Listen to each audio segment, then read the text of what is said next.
राष्ट्रगीत और धार्मिक ग्रंथों के पाठ को जो पढ़ाए जाने की बात है, ये तो फिर आपने हिंदू राष्ट्र मान लिया इसको। हिंदू राष्ट्र मानकर आप हिंदू धर्म का प्रचार प्रसार करना चाहते हैं। हर राज्य का सीएम योगी बनना चाहता है और इस तरह की बातें लाना चाह रहा है। बंगाल में जैसे आपने देखा होगा, पहले गाय पर बवाल हुआ, जब मुसलमानों ने गाय को लेना छोड़ दिया, गाय की कुर्बानी करना छोड़ दी, तो बैकफुट पे आ गए। फिर मदरसों पे बात चली गई, फिर राष्ट्रगीत पे और राष्ट्रगान पे बात चली गई। तो हर आदमी योगी बनना चाह रहा है और उसी मॉडल को लाना चाह रहा है। योगी एक ही है और योगी एक ही रहेगा। हर कोई सीएम योगी नहीं बन सकता। देखिए, राष्ट्रगान तक तो जायज है कि राष्ट्रगान आप अनिवार्य कर दीजिए, हर जगह कर दीजिए। मैं तो कहता हूं सिनेमा हॉल में कर दीजिए, सड़कों पर कर दीजिए, थ्री व्हीलर में कर दीजिए, पैदल चलने वाले पे कर दीजिए, कोई बात नहीं, किसी को ऐतराज नहीं है। राष्ट्रगीत और धार्मिक ग्रंथों के पाठ को जो पढ़ाए जाने की बात है, ये तो फिर आपने हिंदू राष्ट्र मान लिया इसको। हिंदू राष्ट्र मानकर आप हिंदू धर्म का प्रचार प्रसार करना चाहते हैं। आप जबरदस्ती दूसरे जो धर्म के बच्चे वहां पढ़ रहे हैं, उनको भी आप गीता का पाठ पढ़ाना चाहते हैं, आप उनको भी वेद का पाठ पढ़ाना चाहते हैं। ये तो अनुचित नहीं है। ये तो बिल्कुल, ये समझिए ऐसा कि जैसे थोपने जैसा हो गया। राष्ट्रगीत को भी आप थोप नहीं सकते।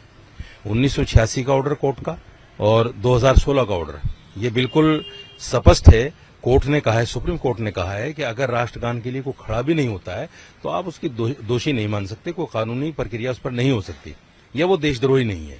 तो राष्ट्रगीत के लिए तो बिल्कुल जाहिर सी बात है, सुप्रीम कोर्ट ने बार बार कहा कि थोपा नहीं जा सकता। तो ये वेदों का पाठ पढ़ाना असल में क्या है, हर राज्य का सीएम योगी बनना चाहता है और इस तरह की बातें लाना चाह रहा है। देखिए, बंगाल में जैसे आपने देखा होगा, पहले गाय पर बवाल हुआ, जब मुसलमानों ने गाय को लेना छोड़ दिया, गाय की कुर्बानी करना छोड़ दी, तो बैकफुट पे आ गए। फिर मदरसों पे बात चली गई, फिर राष्ट्रगीत पे और राष्ट्रगान पे बात चली गई। तो हर आदमी योगी बनना चाह रहा है और उसी मॉडल को लाना चाह रहा है। योगी एक ही है और योगी एक ही रहेगा। हर कोई सीएम योगी नहीं बन सकता। देखिए, मैं समझता हूं कि इस तरह का हमला किसी के भी दफ्तर पर, आपकी विचारधारा नहीं मिलती वो बिल्कुल अलग बात है, लेकिन किसी व्यक्ति पर या किसी के दफ्तर पर हमला करना, मैं समझता हूं ये कायरता है। मैं उन हमलों को भी अनुचित नहीं मानता जो किसी भी दाढ़ी टोपी वाले को पकड़कर इस आधार पर कि ये मुसलमान है उसको मार देना, उसको पीट देना, उसको गाली गलौज करना, या किसी भी बिरयानी वाले को पकड़कर ये कह देना कि तुम मांस क्यों बेच रहा है, या गोश्त की दुकान पर जाकर ये कहना कि तुम ये क्यों बेच रहे हो। ये जो सारी चीजें हैं, ये बिल्कुल इस देश में तो कम से कम नहीं हो सकती, क्योंकि ये देश संविधान से चल रहा है और संविधान में हर इंसान को आजादी है, अभिव्यक्ति की आजादी है, खाने की आजादी है, पहनने की आजादी है, किसी भी धर्म पर अमल करने की, उसका प्रचार प्रसार करने की आजादी है। आप किसी के ऊपर कोई अपना धर्म या कोई अपनी मानसिकता नहीं थोप सकते। तो मैं समझता हूं जो लोग भी इसमें लिप्त हों उनके खिलाफ कार्रवाई होनी चाहिए।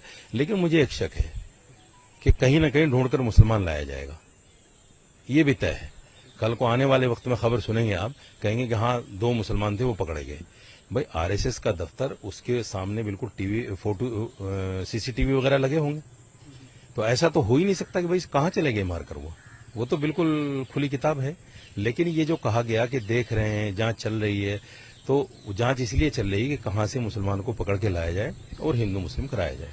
आपके मोबाइल पर तुरंत आएगी ब्रेकिंग न्यूज। स्क्रीन पर सबसे पहले दिखेगी बड़ी खबर, देश दुनिया की हर खबर एक जगह। अब आपके मोबाइल पर तुरंत फटाफट इंस्टॉल कीजिए न्यूज नेशन ऐप और रखिए खुद को अपडेट।